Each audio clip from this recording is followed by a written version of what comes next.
Hi everyone, and welcome to week 12 of Information Skills. I have to say this is the last recording. Week 13 is generally an evaluation week at university. We often have end of semester discussions with the students. In other words, what went well, what didn't perhaps, parts that students struggled with, and obviously bits that can be improved over time. I have to say that from my own perspective, I'm always looking to improve units. So you as distant students, if you have any comments, if you have any suggestions perhaps for improvements, by all means send them to me. You can email them directly. My email address is on the front of the unit outline. And I appreciate all comments, good or bad. Like I said, if nothing else, it helps the development of a unit, and hopefully will help future students. Anyway, in this penultimate week, what I want to look at is the research cycle and the development of a plan. So by that I mean that you have a research plan, or can fairly effectively and efficiently develop a research plan no matter what assessment task that you have. If you have a look at the slides, looking at the slides for this week, sorry, just had an interruption. As you'll see on slide 3, I outline graphically the process, which I call the research cycle. What this means in real terms is that whenever you receive an assignment, and obviously you will receive usually between 2 to 3 per unit that you undertake, sometimes that may include one essay and perhaps an exam, or it may include an essay, a case study and an exam. There'll be obviously different configurations of this, but generally at least one of your assignments will be a written assignment, and generally an essay or perhaps a report. Anyway, if you have a look at the graphic on slide 3, what I'm trying to say here is that actually getting to the point of being able to write involves quite an intricate process, really. First of all, obviously you've got to frame an assignment task, so you obviously give it some sort of context, what you know obviously already from your own experience, what you know from what you've learnt in class, so the material that you've been given, which includes the readings and also obviously the PowerPoints, etc. And from the framing, you generally begin to develop some sort of plan. In other words, what do you need to know about that question? What aspects of that question, and we've dealt with that in previous weeks.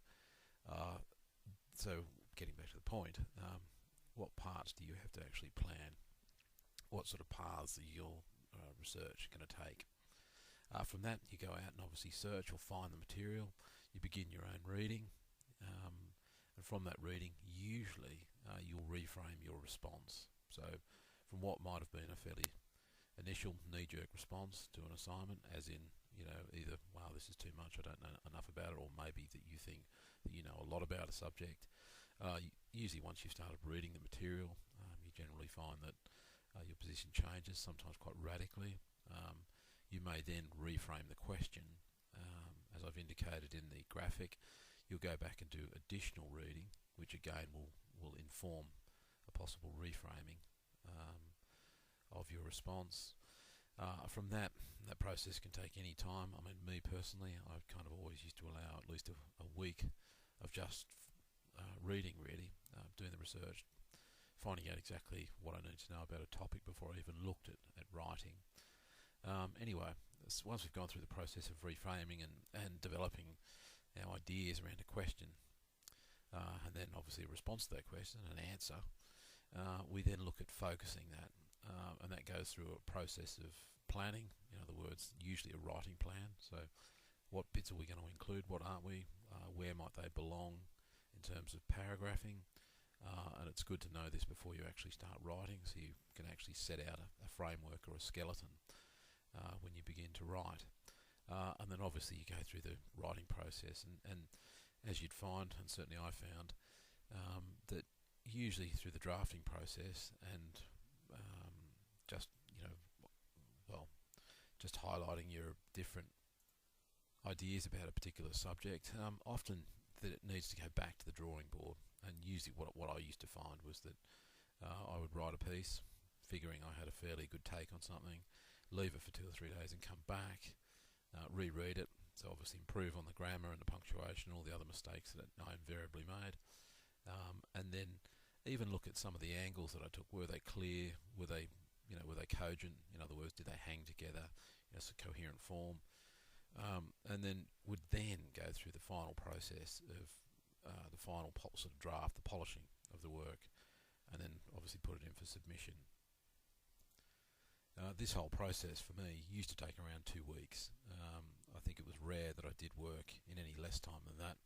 I figured I needed to obviously read a lot of material to get a good take on something, because I think context is probably always sometimes the most important thing to bring to an assessment task. It demonstrates that you've read widely and that you're au fait with sources of material beyond just the scope of an assignment. Also, I think it generates a certain level of confidence in your approach to an assignment, and to me, confidence was a big thing, because some of the trickier assignments that I had to do, where I kind of felt a little bit out of depth, I could quickly gain that depth just by allowing myself an extra week to read. And as I said, this was usually built into a plan that I had for 1 week's reading, 1 week writing, and very rarely did I step beyond that or I guess eliminate time off that. I figured, like I said, if I could be disciplined and apply myself in that time frame, I could still have days off in between, but it meant that I had quite a long time scale to actually develop my answers and my approach, and also my writing. And as I've said elsewhere, I said to my students this week that essentially all the major marks are in the final proofread, and I would argue that it's probably upwards of 2 grades sometimes, depending on how you've written the draft. So you might go from a pass up to a distinction just through the proofread process.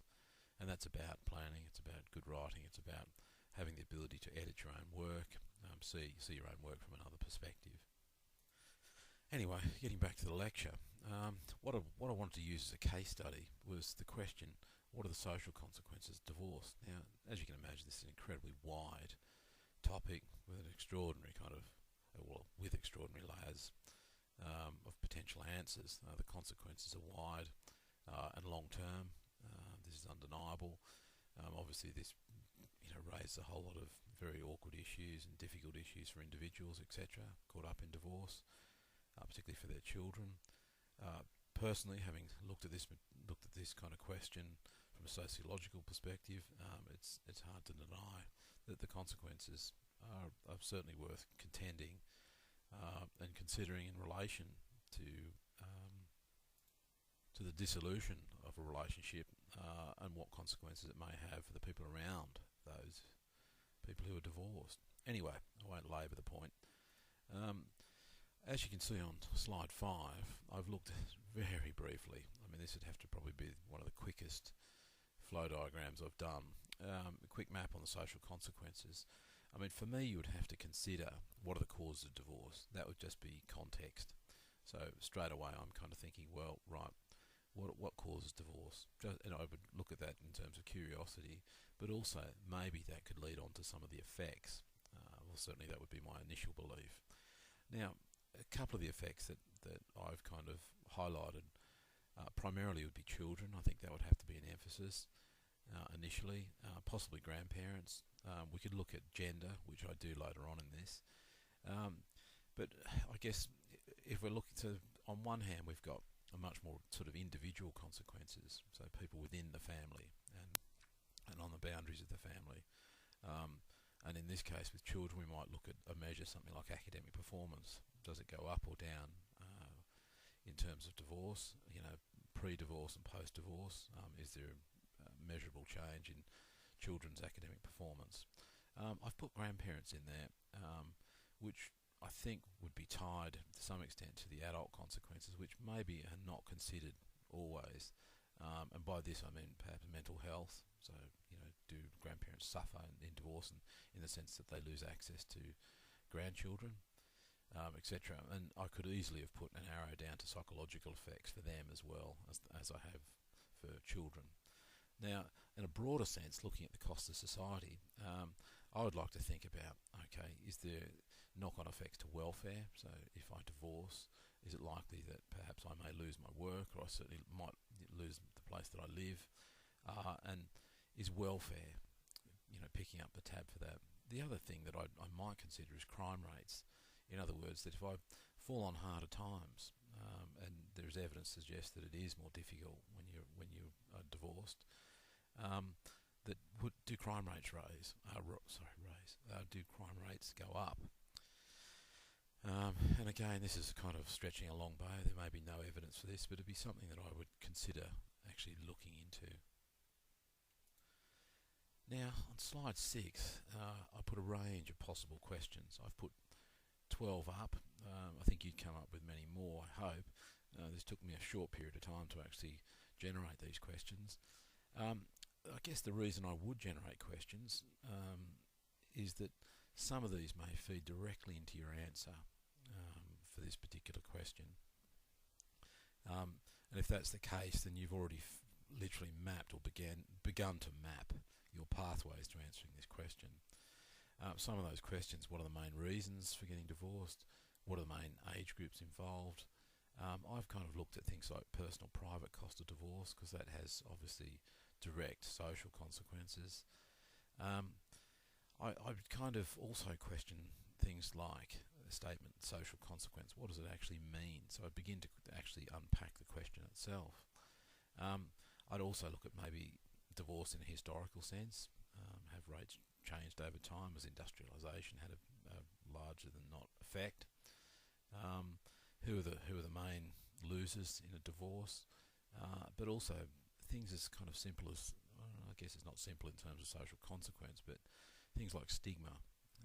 So traditionally, if you were divorced, it had some social consequences in terms of stigma. Not so much today. Now, perhaps the most important graphic of this entire presentation is on slide 7. If I'm looking at this particular subject, I've got to first of all get some sort of general understanding, and I've put an inverted triangle.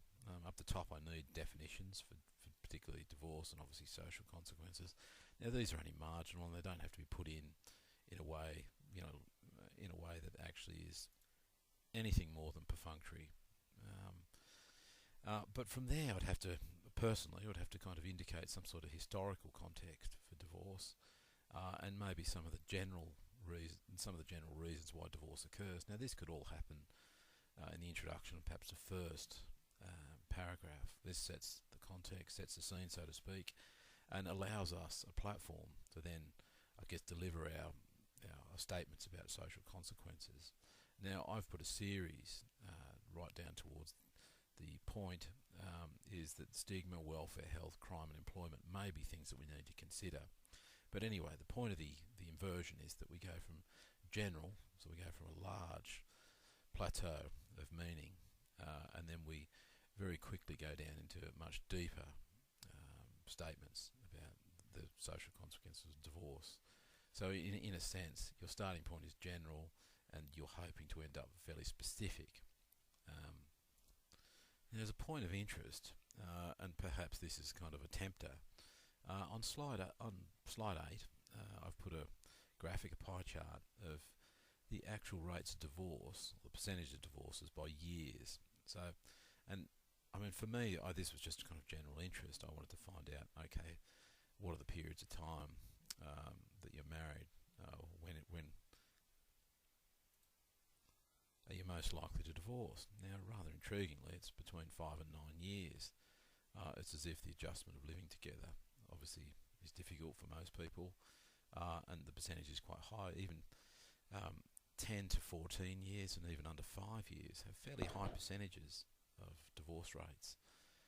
One would assume that these initial periods are about adjustment, and maybe perhaps that adjustment's more difficult, but at least it's over half. So if we argued that all divorce, or over half of divorces occur within the first, say, 14 years of marriage, this may suggest something within itself, and it also may indicate some aspects of the social consequences. But I won't discuss that point further, because that within itself would be a lecture.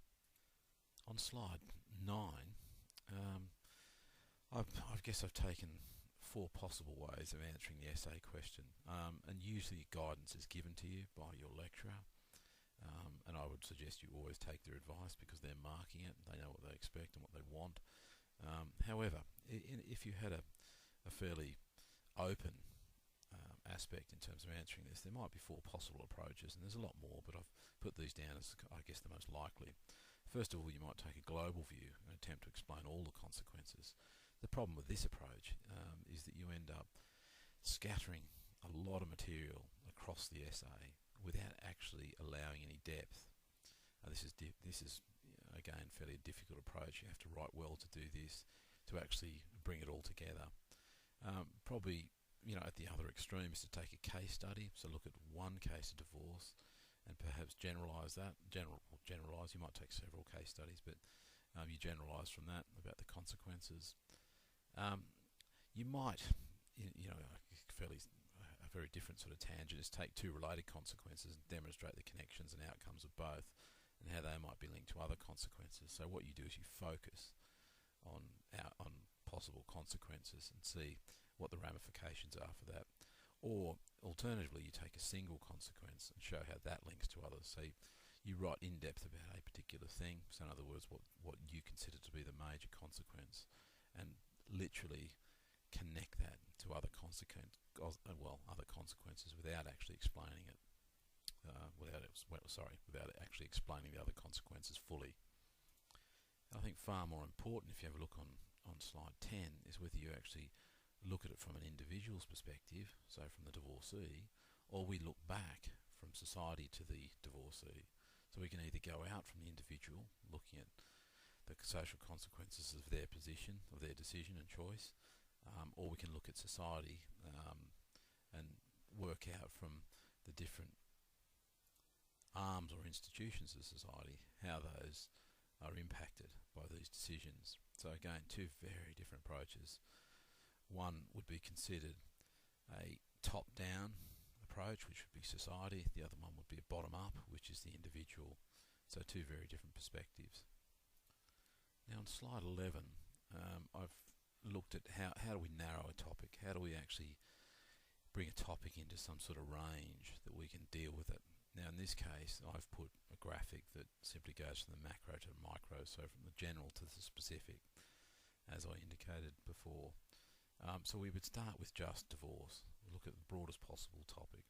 If we were going to narrow it down to a specific consequence, we might look, okay, what are the effects of divorce on health? And then to narrow it further, the effects of divorce on adult health. So we actually eliminate, obviously, the other stakeholders, i.e. children, grandparents and institutions per se. But if we narrowed that further and went to the effects of divorce on women's health, so we actually have narrowed it to a subject, to a topic, I should say a topic within that subject, that is far more manageable than just looking at the consequence of divorce. We've made it very specific in this instance. Now on slides 12, 13 and 14, I've put a range of sources suggesting that there are consequences on health for women, for instance. So I've narrowed it down. I just want to look at women and possibly branch out from there. But anyway, have a look at the research, see what you make of it. To me, it was quite telling and quite revealing, and to some degree a little bit shocking, I guess, particularly longevity and lifespan, etc. Anyway, bringing it back to the point, I seem to drift as I always do. If you look on slide 15, for me, I've begun to sort of frame my answer to the question. So if I'm going to look at women and divorce as a way of answering this question, I might first of all look at the individual consequences. And there is some evidence to suggest that mental health is an issue for women after divorce, as it is for men. And then looking at, okay, if a woman does suffer from mental health issues post a divorce, what are the consequences of that? So, what impacts does it have on children, and from the children then what happens to their education? Likewise, if we look at the healthcare system, welfare, justice system, employment, there's a range of factors that feed into not only the welfare of the woman, but also her children, if she does have them. And that would be one approach. So in other words, we get to touch on all these different consequences through one individual. or at least in this case we've got the gender of one individual. Anyway, on to 16. I would take a case study possibly answering this question, looking at, okay, we know what are the consequences for a divorced man or a divorced woman, what happens to them across a range of different lifestyle changes, and then see how that affects the institutions, which I've put down as industry, wealth, which would be employment, welfare, legal, child aid, judicial system, and healthcare, and how all of these have there is a consequence, there is an impact for all of these things. It's rare that divorce is done easily. There's a lot of kind of legal implications, but also there's also a lot of things like health issues and employment issues, as you've probably seen from the research. Anyway, so we'd look at actually both divorced men and women.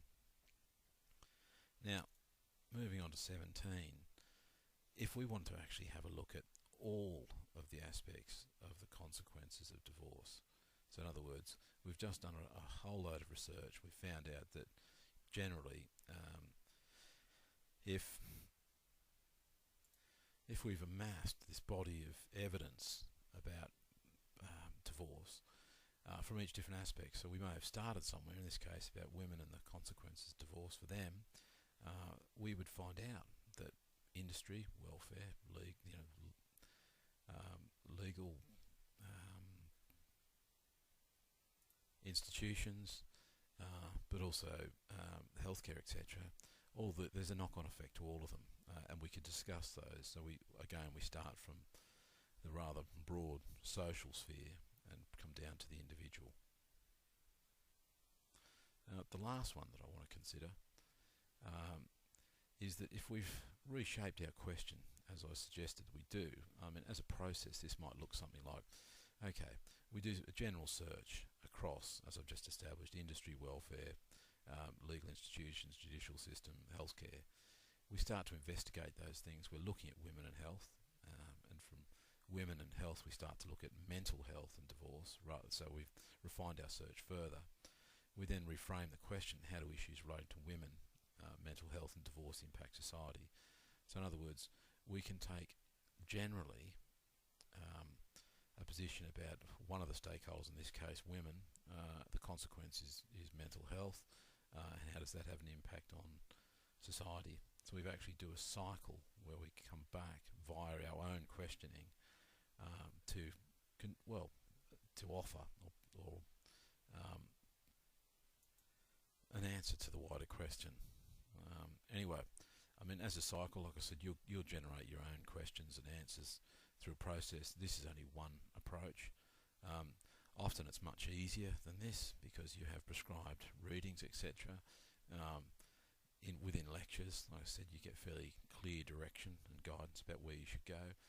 For me personally, I like to investigate things quite widely. Again, as I said, it's about confidence, it's about understanding, and I recommend that approach to you, but always allow enough time to do it. If you're a slow reader, or you like to ruminate over things for a period of time, make sure you've got that time so you're not suddenly compressing all your writing time into 2 to 3 days before the due date, because that's not helpful to you or certainly to the production of your work, and your grades will suffer as a result.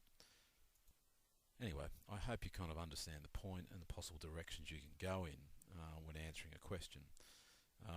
Like I said, you'll have your own sort of idiosyncratic approaches to these types of things. I'm hoping, like I said, you come up with a fairly efficient approach as I did, and with any luck you'll generate good grades. The other activity for this week, and it's included in the activity Music Piracy on Milo, what's in that particular folder, is that I want you to attempt, even in a fairly cursory way if you haven't got the time, but attempt to do the activity that I've suggested. And the question I'm asking is illegal music downloading destroying the music industry? And it's a statement that you have to discuss.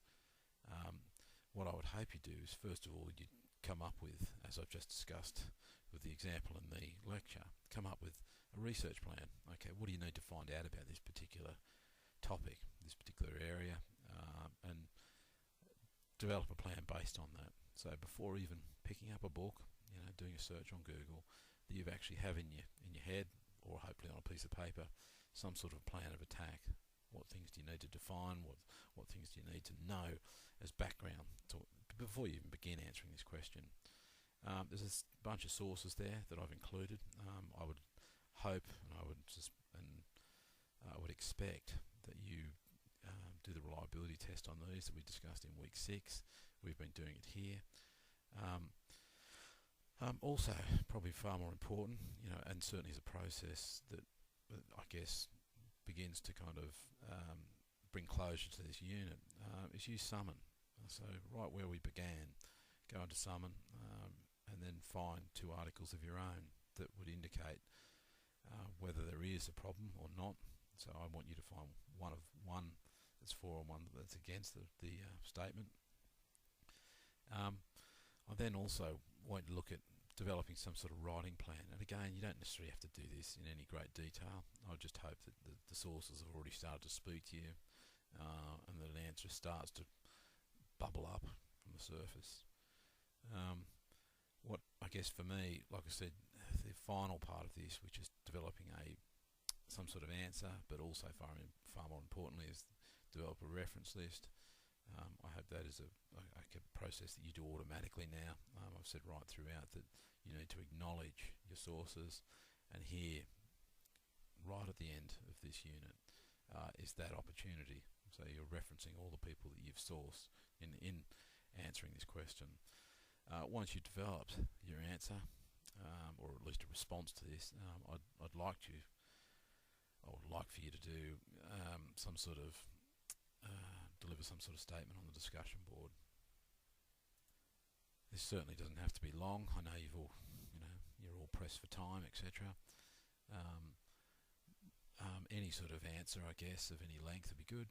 It'd be interesting to see what other people have to say in contrast to your own, and maybe make some sort of farewell statement, I guess, really, for obviously other people in the group that you've had some sort of communication with.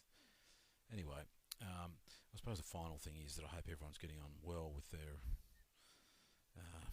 assignment 3, for want of a better expression. I hope you're at least 2 or 3 sources in. Remember, it's now week 12. This is due in week 13. There's no extensions due to the fact that we have to deliver results by a certain period in June. And there's no extensions on that for us. We need the time to market. But anyway, I should say thanks for enduring these rather lengthy lectures. It's been a little bit awkward at times. I'm in the office. I get interrupted quite often, despite having a sign on my door. And anyway, I hope you do well in your final assignment. It's been good, I guess, having this rather one-way conversations. I'm not a huge fan of monologues, but anyway, that's the nature of this kind of pursuit. Anyway, I hope you have a great week, and good luck. As I said, there will be no recording in week 13, but good luck. I hope week 13 brings a reasonable close on this particular unit. Thanks again for listening. See you later. Bye.